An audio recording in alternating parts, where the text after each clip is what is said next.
અમે આવ્યા હતા આજે એક પાટણ નજીક સરસ એક જૈન મહાત્મા રહે છે, એમનો સરસ આશ્રમ છે. સરસ એવું જ્ઞાનવર્ધક અને સરસ મ્યુઝિયમ જોવા જેવું છે. તો બધા જ મહાત્માઓ જોડે બધી માહિતી સરસ છે અને અમારને આવું સૌભાગ્ય પ્રાપ્ત થયું આજે.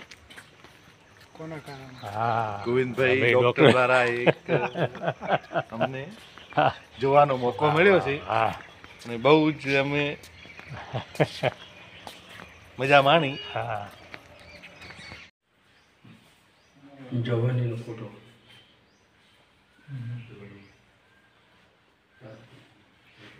એક જ છે.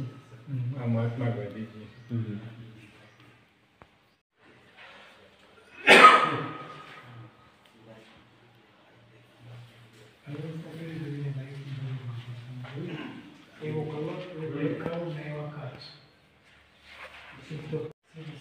આશ્રમમાં કેટલી સરસ ધ્યાનની મૂર્તિઓ અને પાછળ સુંદર નેચરલ વાતાવરણ છે.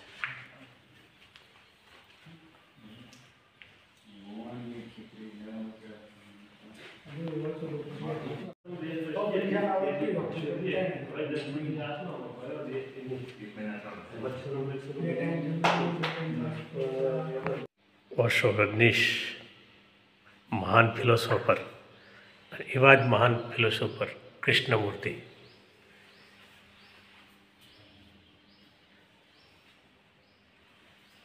રમણ મહર્ષિ આપણા દેશની અંદર જે મહાન ફિલોસોફર થઈ ગયા, એમની સુંદર યાદ, આખું વ્યવસ્થિત માહિતી સાથેનું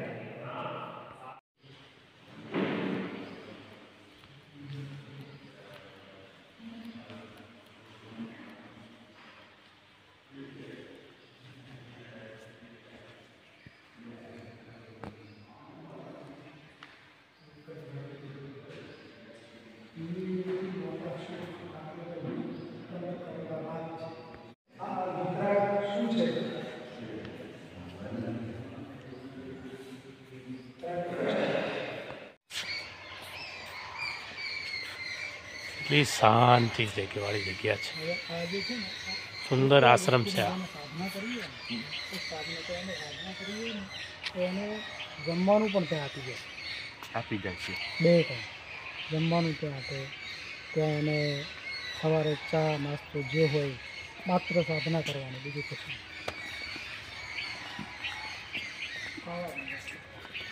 સાધના કેન્દ્ર જેમાં જે લોકોને ઈશ્વર પ્રાપ્તિ માટે સાધના કરવાની હોય, મોક્ષ માટે સાધના કરવાની હોય, તો એમના માટે અહીંયા રહેવા માટેની ખૂબ સુંદર રૂમો બનાવેલી છે.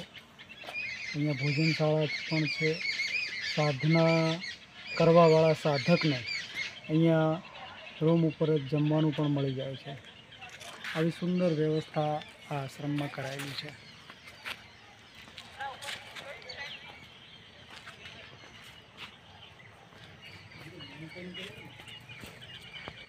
અમે મિત્રો બધા બેઠા છીએ. થોડી વાર તો બધાને વૈરાગ ચડી ગયો છે, ધ્યાન સાધના. પણ છે જગ્યા એવી છે એટલે તમને એવા વાઇબ્રેશન મળી રહ્યા છે, અનુભૂતિ એવી થાય છે કે ખરેખર કેટલી શાંતિ છે. આ હું બોલું છું એના સિવાય ક્યાંય અવાજ પણ આવતો નથી. જુઓ, એટલી સુંદર પ્રકૃતિ છે.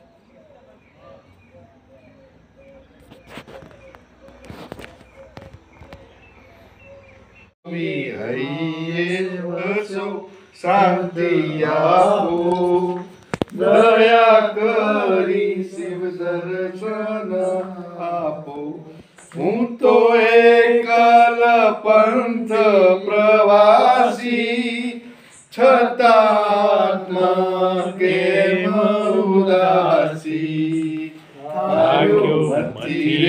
નથી કારણ જડતું નથી, સમજણ આપો, દયા